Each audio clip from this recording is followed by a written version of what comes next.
mentioned the Equality Labs report. Can we talk about that for a minute? Because it seems like many institutions still, even though it's been debunked, rely upon it. And that 2016 survey, which claimed that US was riddled with caste discrimination, I mean, this is an organization that is known to be Hinduphobic, funded by Pierre Omidyar, who we know is no friend to India, kind of like a Soros style of billionaire, operates covertly. This report has been highly criticized, as you mentioned, Richa. Can you tell us specifically what are the problems with this report? And why is it that no one's referring to the two more recent surveys, the Carnegie survey and the Pew Research survey, which completely negated the Equality Labs findings?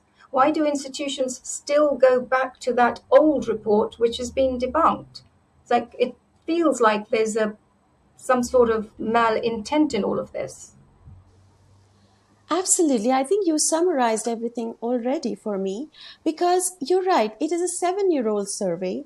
And, given the datedness of the survey, it should be thrown in the trash bin just for that one reason. Because we have newer, much more qualified surveys coming out from Carnegie Endowment, and that shows clearly that Indian Americans have a diluted caste identity, and caste discrimination is not even quantifiable statistically. It's so minute, and it's not even, it would be statistically insignificant is how I would put it. And if you look at the Equality Lab survey, they clearly say themselves that they do not claim to be a scientific survey, and their skews are almost 40% are LGBTQ.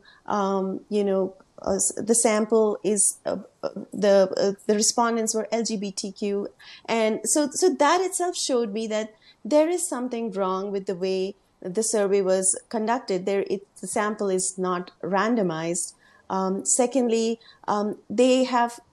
When we looked at the report, we saw that 20% of the survey, it seems, was thrown out because the respondents did not reply in the way Equality Labs wanted it to do, So obviously they probably said that they did not experience caste discrimination. So that survey is absolutely rotten, is all I would say as a data analyst. That's deliberately, manipulating the results, isn't it? It is deliberately manipulating the results. You said it. And when Cisco case, when CRD tried to put that forward in the court as evidence of caste discrimination, because obviously there are no police complaints, Judge Drew Tikaichi threw it out and did not allow it to be admitted in court as evidence. So, as Panditji earlier said, there is certain level of schizophrenia here, where the judiciary is throwing out the survey, but the legislatures are using this survey to make policy. So we really have to look at what's going on in the United States.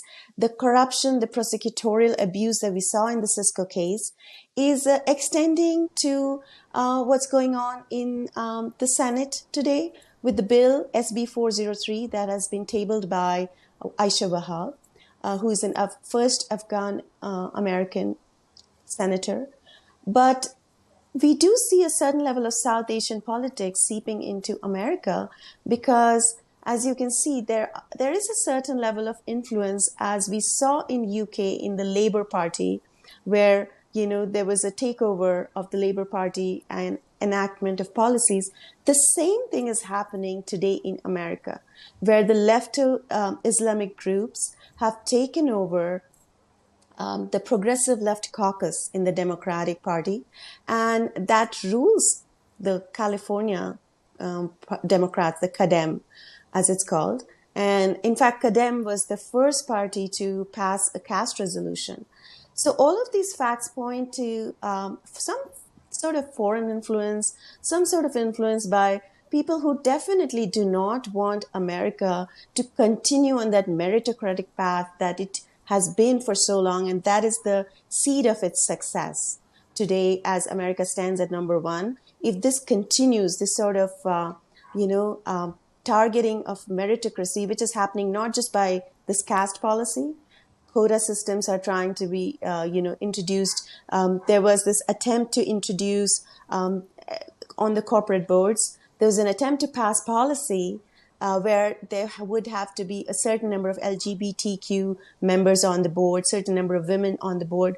But, luckily we have a strong constitution. And when this was challenged in the court, both of these laws were thrown out by the judge. So they are no longer law and policy. And as I see, SB 403 seems to be going down the same path. I believe it'll be passed from what it looks like. Oh, you think it'll be passed despite all this evidence against widespread caste discrimination? Yes, absolutely. Like the Senate floor, if you see the results, it passed, with some abstaining senators, but 34-1, Right. 34 saying yes. So if you see, there is some sort of a party whip or some sort of a clear,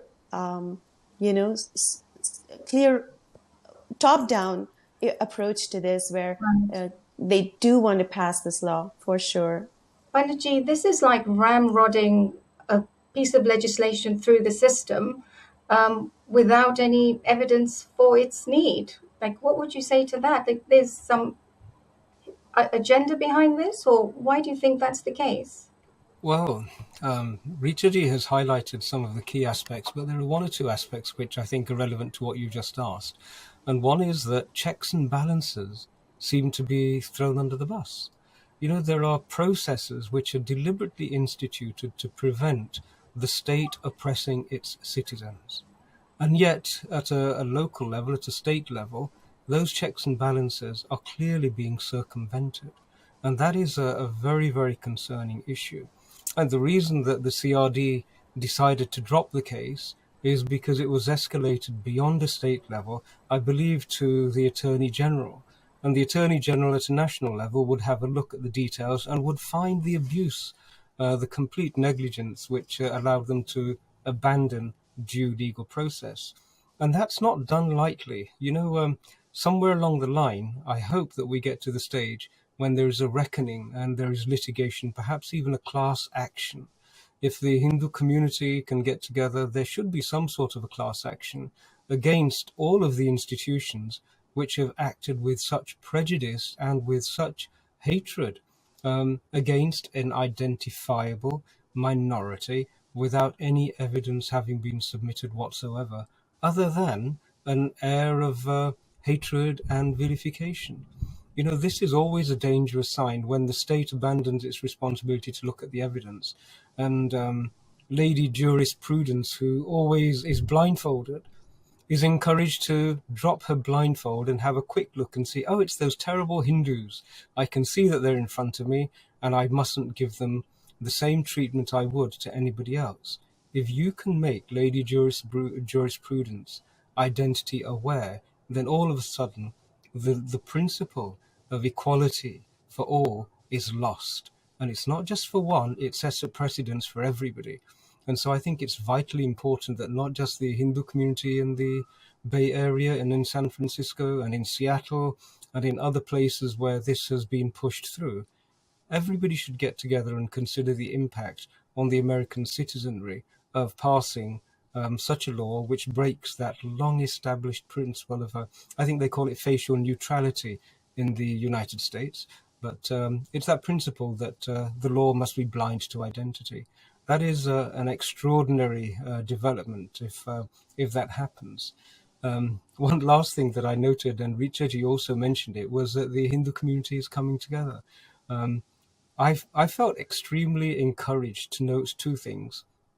One was that the passion for resolution and for justice that's coming from the average wage earner, the Hindu who is building their family, looking after their children, concerned about what happens with schooling, concerned about their employment, they have recognized that this is actually going to have an impact on the grassroots. It's going to have an impact on the fabric of the society, internally and externally. It's going to cause conflict between Hindus and non-Hindus. And internally, it's going to cause conflict, and it already has started to cause conflict as people start to ask the question, oh, what caste are you? This caste concept was deliberately created to do exactly what we are witnessing in California. It was created to cause division so that external agencies could actually rule. And we're seeing this. It's causing division, it's causing fear, it's causing suspicion, it's causing conflict. And isn't that worse and on a much larger scale than any notional individual cases of discrimination? It's almost as though on the one hand we are seeing the destruction of community cohesion and tranquility against a ghost which doesn't exist. It's a notional crime. It's a notional, shall we say, injustice, which hasn't been proven to exist. But the consequences of just talking about this are devastating. If it ever does get instituted, the consequences will be very, very significant. I think it would be right to say that the Hindu community, who will have been targeted and will become an oppressed community, will have every right and reason to reconsider their relationship with the state. Here in the United Kingdom, we all felt that the state is not going to protect us. It's not going to give us a fair hearing, and we were able to articulate that. And so I'm finding that the Hindu community at that level of the wager and of the grassroots, the community itself, is actually recognizing these and coming together very, very well. The other thing which I recognized was that they're reaching across our traditional community groupings to bind everyone together and identify that actually everybody who isn't a Dalit is going to be targeted by this legislation. And in terms of those who identify as Dalits, can you imagine the consequences for the Dalit community once it becomes established that there are, shall we say, non-merit based admission criteria and discrimination in India pro the Dalit community?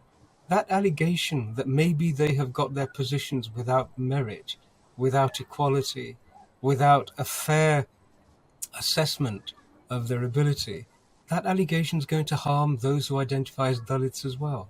So there is not any single group who actually benefits from this who is of Indian origin.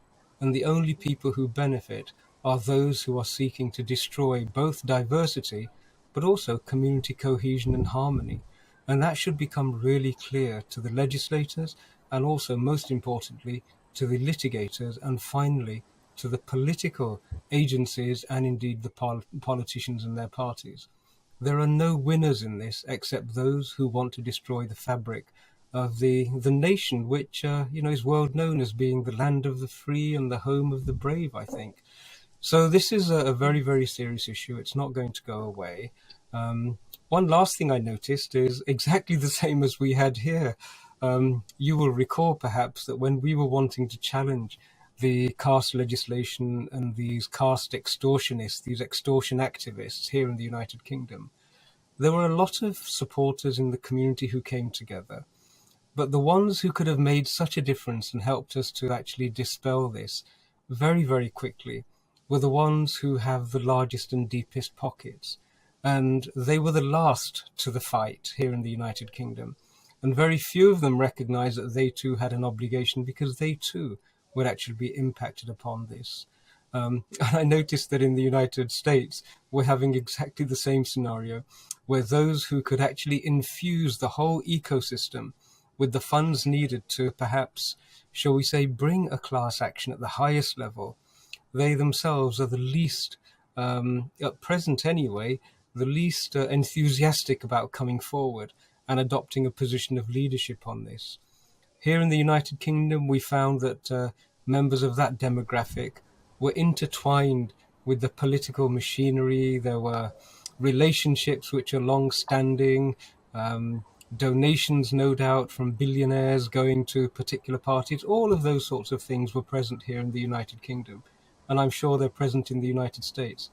But it's only a question of time before they realize that they too can be targeted. Sundar Ayerji was not a person without means, and yet he has had 3.5 years of his life taken away from him. The business enterprise that he was building, imagine what it would have been if he'd been able to continuously focus on it for another 3.5 years. And yet that has gone. And so there is no doubt that if the state decides to target a person who is a wage earner, or indeed decides to target a person who is a billionaire, the state is an incredibly oppressive entity to have targeting you. And so I would really encourage everybody to sit together, come together, and bring what you have to the table to deal with this issue. If you have surplus funds, bring them to the table. If you have large, bring them to the table. If you have wisdom, knowledge, research, an understanding of social history, an understanding of how these things are leveraged, bring it to the table. And indeed, if you have courage and you're ready to stand up on the front line and defend the community as well as the American Constitution, bring it to the table. It's going to need members of all four elements of the society, those elements which we coincidentally refer to as Varnas, to come together and defeat this. But defeat it, it must be done. Well, I think there seems to be an opportunity coming right up where people can contribute whatever they can. I believe there's a conference called Dissolving Caste Consciousness in about a month's time. Can you tell us a bit more about it? I mean, and how can people get involved? Yes, this is one of the outcomes of the community coming together at a grassroots level. There were a lot of individual efforts being made, many of them beginning to bear fruit. But one thing that was felt was that the community had not had ample opportunity to articulate its voice in a forum, on a platform, where it could fully express what it was particularly going through. All of the various dimensions and the elements of this needed to be expressed. And this was repeated so many times. When I was over there, I encouraged everybody to sit together and create an event. I was very disappointed that when it came to giving evidence in front of the legislators and in front of the assemblymen and so on, it would almost, each person was given perhaps 2 minutes, on occasion even less, to make a statement. And when the statements had all been made, you could see that there was absolutely no evidence of anything having been successfully delivered. It was extraordinary that the voice of the Hindu community had been gagged to such a degree. Now, the way to perhaps find a place to express that is to have a conference. And so a number of people have come together. It's a grassroots delivered conference. They come together, raise some funds between themselves, nothing extraordinary, nothing overly, shall we say, over the top. It's a good, solid conference. And I'm actually quite excited at the speakers who are going to come there. Richa ji has stepped forward because she's been doing so much work and has so much of the information at her fingertips, and she's going to be helping to bring it together.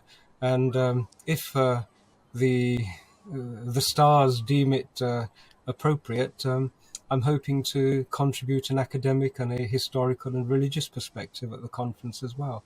So yes, I would encourage everyone to get involved. Shall we say a call to action is appropriate? Please do two things. Go to castefiles.com and fully appraise yourself of what's going on, the history. Make sure you're aware of the steps that have been taken and the likely consequences. Do visit castcon.com, which is where the information to do with the conference will be posted. And I would say that those two sites are probably the two where people can work out how to get involved and actually engage with the organizers and make this conference a success. The date is actually the 16th of July, and so there is the best part of a month to be able to engage with the organizers. And please do contribute of your understanding, contribute of your concerns, and most of all, dip your hands into your pockets and contribute towards the cost of making this happen. The investment is not going to be particularly huge, but if we don't get our voice across, the consequences and the costs in the short term, the medium term, and the long term are going to be unbelievably expensive. So the conference is a wonderful idea, and my congratulations to all of the grassroots people who have come together to make this happen. And also, Richa, my appreciation to you for stepping up and bringing everyone together in this manner. It's really, really important work, and it's greatly appreciated. And where is this conference being held? So this conference is going to be held in the Bay Area. where yes, where Okay. we have all of this community coming together, and I think there are a lot of people who are concerned about this law SB 403 that is specifically amending the Civil Rights Act of 1964 to include caste as one of the categories. And as I say on castefiles.com in one of my articles, it is, turning the Civil Rights Act into the Orwellian 1984 because it is absolutely targeting people on a notional basis, as Panditji said, right?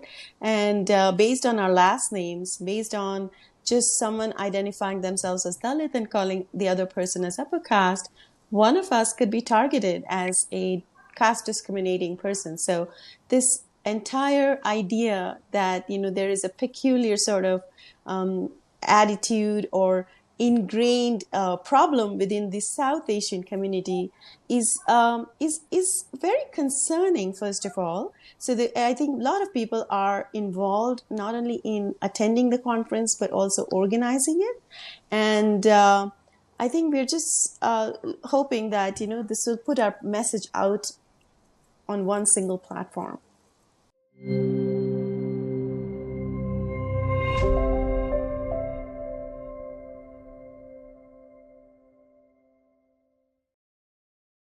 Please remember to subscribe to us and switch on the notifications for this channel. For our other social media links, more content, and to support our work, please visit citti.net. Dhanyavad. Namaskar.